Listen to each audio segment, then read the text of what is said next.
O Paulino pergunta: meu braço dominante é menor que o direito. Eu acho que pode ser porque durmo por cima dele. Paulino, isso é resposta de médico preguiçoso da década de 40. Não existe isso. Dormir por cima do braço. É o braço que eu carrego a pasta. Cara, vai no médico, né? Depois, para ver se você não tem realmente uma lesão que justifique isso. Vai no profissional de educação física, né? Para de tentar fazer seus treinos do jeito que você vê no YouTube, né? Faz uma coisa decente. O brasileiro é famoso por querer fazer as coisas sozinho do jeito dele. E ele acha que tá uma maravilha. E só ele não vê que aquilo lá tá uma mercadoria. Então, procura alguém. Fala isso não, que isso é haram, pecado. Pecado, pecadinho. Depois do primeiro ciclo, você recomenda fazer o quê? Paulino, eu recomendo você não fazer o seu primeiro ciclo. Porque se você tem um braço maior que o outro, você vai parecer o campeão internacional de punheta. Você vai ter um puta braço e outro magrelo. Então, já tá errado, né? Então se você se você tá torto, você vai ficar tortão, brother. Faz isso não, pelo amor de Deus. Não começa a correr antes de você conseguir se equilibrar. Vai dar uma caca tremenda. Se você já fez seu primeiro ciclo e pelo visto não funcionou do jeito que você queria, procura um médico e vai consertar a caca que você fez. Porque ninguém sai ileso de um ciclo, tá? Você sai com inibição hipotalâmica, você sai com inibição hipofisária. Então assim, te explicando. Quando você dá um hormônio exógeno para o seu corpo automaticamente ele para de fabricá-lo, tá? Isso é verdade? Mais ou menos, porque assim, você tem que dar uma dose fisiológica desse hormônio. Então se eu dou uma dose fisiológica, ou seja, igual a que eu produzo, eu cesso minha produção. Se eu dou uma dose infrafisiológica, o que meu corpo faz? Ele ajusta a produção. E às vezes ele bloqueia também. Mas algumas vezes ele ajusta, ou seja, ele só produz aquilo que é suficiente para manter no fisiológico. Igual estava. Tá, vou tomar uma dose baixa de testosterona. Para quê? Para você não ter resultado nenhum e ainda perder a sua própria produção. Porque uma hora você vai ter que tirar essa teste. E aí, você acha que teu corpo volta a produzir igualzinho era antes? Não volta.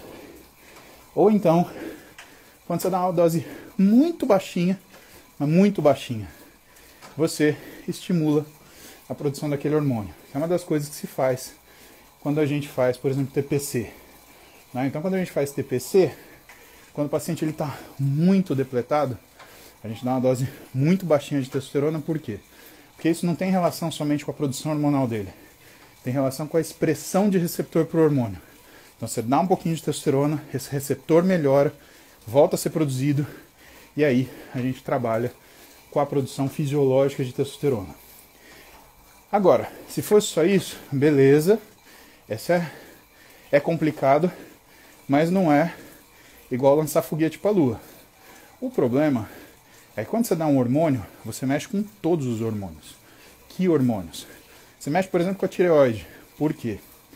Porque quando você dá um hormônio esteroide, você, por um lado, aumenta o que é sua capacidade de produção de catecolamina, e isso faz com que você tenha um aumento da função de uma enzima que transforma T4 em T3, e você diminui a produção de proteína ligadora de hormônio tiroidiano, o que disponibiliza mais T4 para ser transformado. Então essas duas coisas vão fazer o quê? Que você fique com um hipertiroidismo subclínico. Logo, quando você tirar esse hormônio, você vai evoluir para quê? Para um hipotiroidismo, que pode ser subclínico ou não. Você muda a função da sua suprarrenal, porque você tem alteração também da proteína ligadora de cortisol, mas também, como você tem estímulo para a produção de catecolamina, você pode ter uma facilidade para produzir mais cortisol. Aí você até pode discutir, né? Ah, Paulo, mas eu fui no médico e aí ele me mostrou que o meu cortisol total caiu. Verdade. Por que cai o cortisol total, então? E eu estou falando para você que aumenta a produção. Porque algumas vezes, como você tem o cortisol total lastreado por aquele cortisol ligado à proteína transportadora de cortisol, a CBG, e essa proteína cai, você mede menos cortisol total. Você não consegue medir o livre. E esse cara que é importante. Então o que acontece é uma mudança paradoxal. Por quê? Por mais que caia o nível de cortisol que você mede no sangue, você aumenta o efeito corticoide. Um exemplo disso, aumento de gordura abdominal. Pode ver que os caras que usam muita testa durante o tempo, eles ficam pançudos, né? Esse também é o efeito corticoide. Também, porque o corticoide também tem efeito androgênico. Isso é um papo que eu preciso de uma aula de pós-graduação para te explicar certinho. Mas saiba que isso existe. Então sempre que você mexe com hormônio, você mexe com todos os caras da cadeia. E às vezes você até consegue trazer esse hormônio na marra com droga para o nível normal. Mas você não consegue sustentar. Por quê? Porque os outros estão tão bagunçados que esse vai ficar bagunçado também. É a mesma coisa.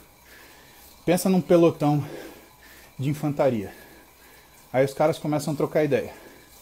Aí um começa a trocar ideia com o do lado.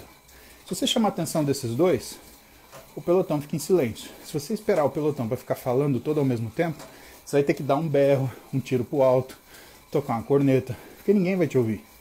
É isso a função hormonal, quando você perturba e você deixa que ela fique perturbada.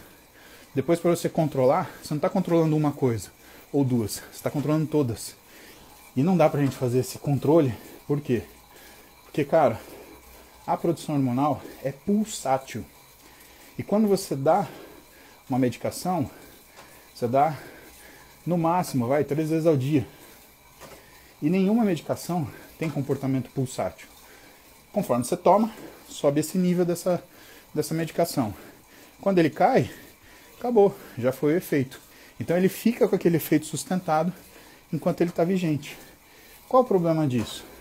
O problema disso é que não é assim que o seu organismo funciona. Então você está tentando remendar um pneu de borracha com um pedaço de madeira.